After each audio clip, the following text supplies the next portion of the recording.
हमारा टॉपिक है web services components. Web services के बेसिक कंपोनेंट्स क्या हैं, इनको हमने किसी और शक्ल में पहले भी डिस्कस किया है, लेकिन यहाँ पे स्पेसिफिकली कंपोनेंट्स के लिहाज से हमें डिस्कस करना है कि वेब सर्विसेज किन कंपोनेंट्स पे बेस कर रही है। तो सबसे पहले हम बात करेंगे, over the past few years 3 primary technologies have emerged as worldwide standards that make up the core of today's web services technologies. These technologies are discussed below. तो बेसिकली पास्ट ईयर्स में वेब सर्विसेज जो हैं उन्हें innovate किया गया, ये एक mechanism define किया गया कंपोनेंट बेस्ड डेवलपमेंट का, लूजली कपल्ड सॉफ्टवेयर्स का, जो जिनकी डिपेंडेंसी आपस में बहुत ज़्यादा नहीं थी। सीमलेस इंटीग्रेशन का कॉन्सेप्ट आया कि किस तरह से आप एक सॉफ्टवेयर को दूसरे सॉफ्टवेयर के साथ इंटीग्रेट कर लें, लेकिन और वो एक कंपोनेंट मिलके एक कंपोनेंट लगे, लेकिन अगर किसी वक्त में आपको उस कंपोनेंट की ज़रूरत नहीं है तो आप बगैर किसी प्रॉब्लम के इन दो कंपोनेंट्स को अगर अलग करते हैं तो दोनों कंपोनेंट्स एक दूसरे पे डिपेंडेंट नहीं है, इंडिपेंडेंटली ये काम कर सकते हैं।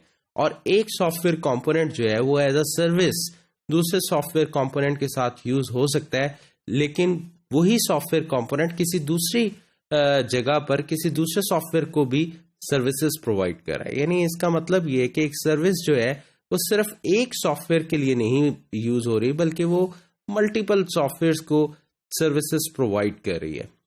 तो यहाँ पर ये जो इम्पोर्टेंट एस्पेक्ट था इसका कि इसमें टेक्नोलॉजीज जो यूज हो रही हैं उनकी डिस्कशन हमने करनी थी। तो उसमें XML RPC stands for remote procedure call. तो this is the simplest XML based protocol for exchanging information between computers. तो ये एक सिंपल प्रोटोकॉल है जो कम्युनिकेशन करवाता है आपकी दो कंप्यूटर्स के दरमियान। XML RPC is a simple protocol that uses XML messages to perform RPC. तो ये एक सिंपल प्रोटोकॉल है जो बेसिकली एक्सएमएल कम्युनिकेशन करवाता है between PCs, and request are encoded in XML and sent via HTTP post. तो जो भी रिक्वेस्ट आप भेज रहे होते हैं एक कंप्यूटर से दूसरे कंप्यूटर पे, उस एक्सएमएल फॉर्मेट को एनकोड कर दिया जाता है ताकि दरमियान में ट्रैफिक स्निफ्स ना हो सके और दरमियान में कोई भी उसे ट्रैक ना कर सके उस डाटा को। तो एनकोड कर दिया जाता है और रिसीविंग एंड पे दोबारा से डिकोड कर दिया जाता है, और इस तरह से सेफली एक जगह से दूसरी जगह मैसेज ट्रांसमिट हो जाता है। इसी तरह से XML responses are embedded in the body of HTTP response, और फिर इसी तरह से रिक्वेस्ट के जरिए मैसेज जाता है और एचटीटीपी रिस्पॉन्स के जरिए मैसेज इसी मैकेनिज्म के तहत वापस आता है कि वहां पर एनकोड होता है और फिर जब रिसीविंग एंड पे दोबारा डिकोड होता है। XML RPC is platform independent. ये XML RPC मैकेनिज्म भी किसी एक प्लेटफॉर्म के लिए नहीं है, it's a platform independent concept.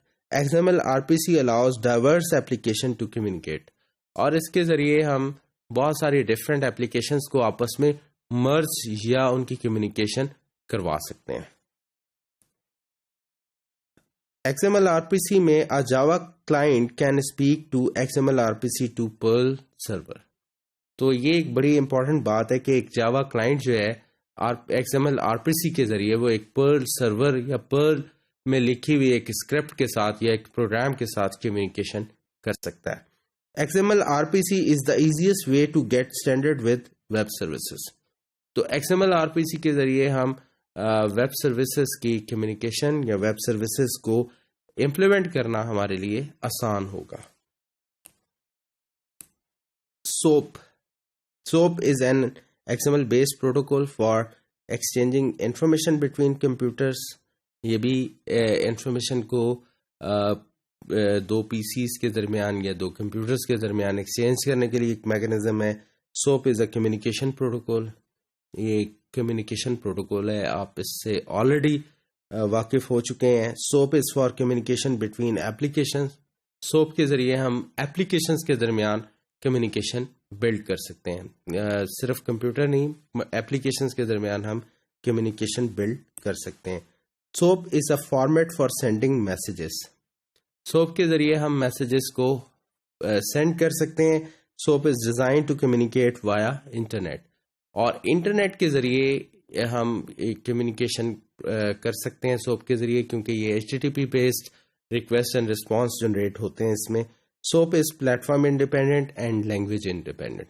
तो सोप जो है ये किसी भी प्लेटफॉर्म या किसी भी लैंग्वेज पे डिपेंड नहीं करता, ये बेसिकली इंडिपेंडेंट है इन चीज़ों से। It is a standard. Soap is simple and extensible. Soap को आप एक्सटेंड कर सकते हैं, इसकी इम्प्लीमेंटेशन भी सिंपल है। SOAP allows you to get around firewall, और सोप क्योंकि HTTP बेस्ड कम्युनिकेशन है इसलिए फायरवॉल्स पे किसी भी तरह से प्रॉब्लम नहीं होती आपको। SOAP will be develop as a W3C standard. तो ये W3C जो कंसोर्शियम है उन्होंने ये स्टैंडर्ड लॉन्च किया, इसलिए तमाम लैंग्वेजेस और तमाम प्लेटफॉर्म्स जो हैं इसे वाइडली एक्सेप्ट करते हैं। तो इसलिए हमें कोई भी प्रॉब्लम नहीं है सोप को यूज़ करते हुए इन वेब सर्विसेज, और ये वाइडली एक्सेप्टेड हमारी वेब सर्विसेज बनती हैं जब हम soap based web services develop करते हैं।